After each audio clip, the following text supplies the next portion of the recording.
보름 앞으로 다가온 제21대 대선 사전투표 시작일로 계산하면 이제 열흘밖에 남지 않았죠. 어제 첫 TV 토론회까지 열리면서 분위기가 무르익고 있는데요.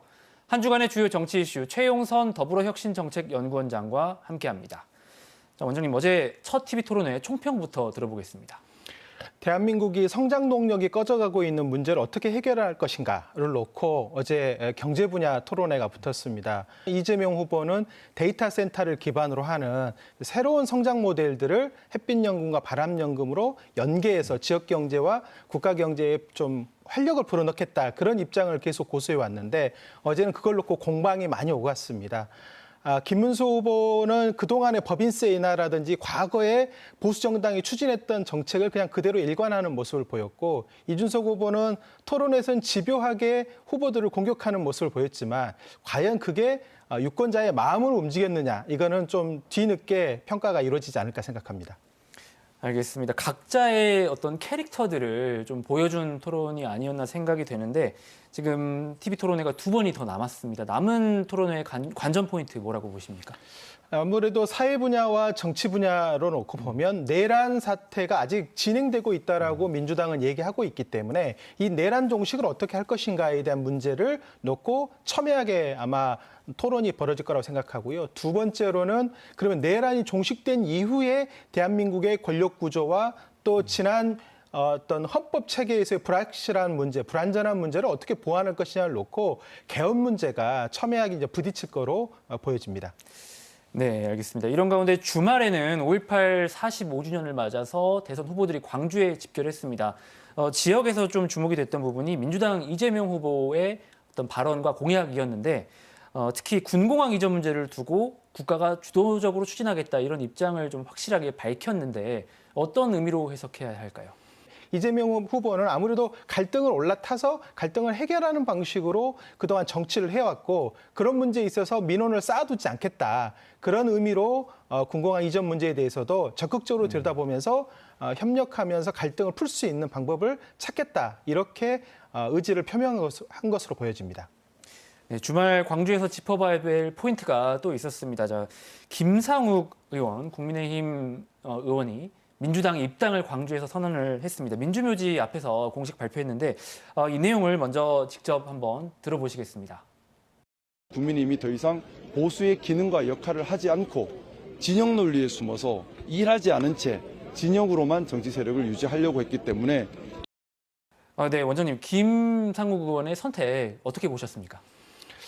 결국은 이 비상계엄과 이 내란을 겪으면서 보수 내에서의 분열도 분명히 이루어지고 있다는 게 느껴지고 있고, 또 민주당이 합리적 보수까지 껴안으면서 앞으로 국정 운영을 하겠다라는 어떤 의지를 내비쳤기 때문에 그런 측면에서 같이 할 수 있는 영역들을 민주당 내에서 만들어갈 수 있겠다, 이렇게 판단한 것으로 보여지고, 내란을 종식하는 과정에 이 김상욱 의원처럼 건강한 보수까지도 민주당이 함께 이 문제를 풀어가는 주체로 세운다는 점에서 보면 굉장히 긍정적 신호로 해석됩니다.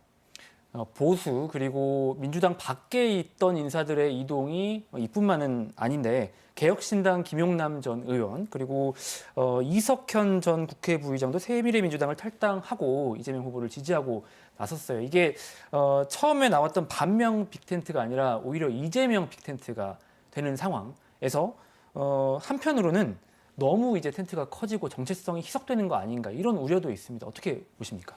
누구를 반대하는 빅텐트, 연대는 금방 꺼지게 돼 있고요.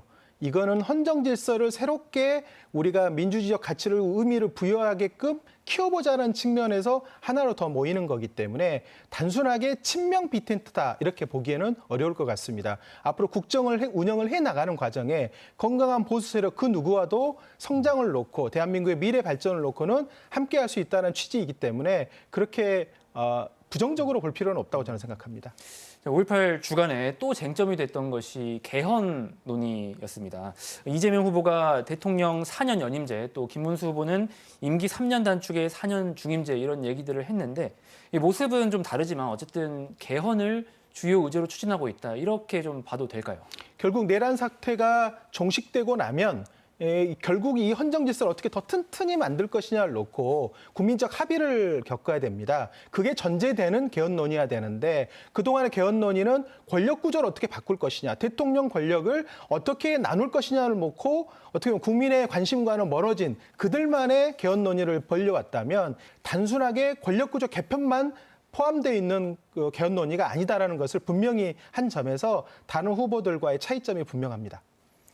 네, 주말에 정말 많은 일이 있었는데 한 가지 더 짚어볼 부분은 윤석열 전 대통령이 지난 토요일에 결국 국민의힘을 자진 탈당했습니다. 이제 탈당을 하냐 마냐 또 권고를 하냐 마냐를 놓고 논란이 컸는데 여튼 윤 전 대통령의 탈당이 국민의힘 입장에서 반전의 계기가 될 수 있을 거라고 보십니까? 저는 뭐 50점짜리였다고 생각합니다. 반헌법 세력들을 당 내에서 몰아내는 과정에서도 어떤 추상과 같은 당의 어떤 규율을 만들어내지 못하고 결국은 부탁을 해서 마지못해서 나가는 것 같은 모양새를 갖췄기 때문에 이 대선이 끝나고 나서도 새로운 국민의힘의 질서를 정립하는 과정에 이것들은 두고두고 다시 분란의 씨앗이 되지 않을까 이렇게 생각합니다. 알겠습니다. 이번 주에도 2차 TV 토론회를 비롯해서 여러 유세 일정이 있는 만큼 남은 대선 상황도 잘 지켜보도록 하겠습니다. 지금까지 최용선 더불어혁신정책연구원장과 주간정치 함께했습니다. 원장님 오늘 말씀 고맙습니다. 감사합니다.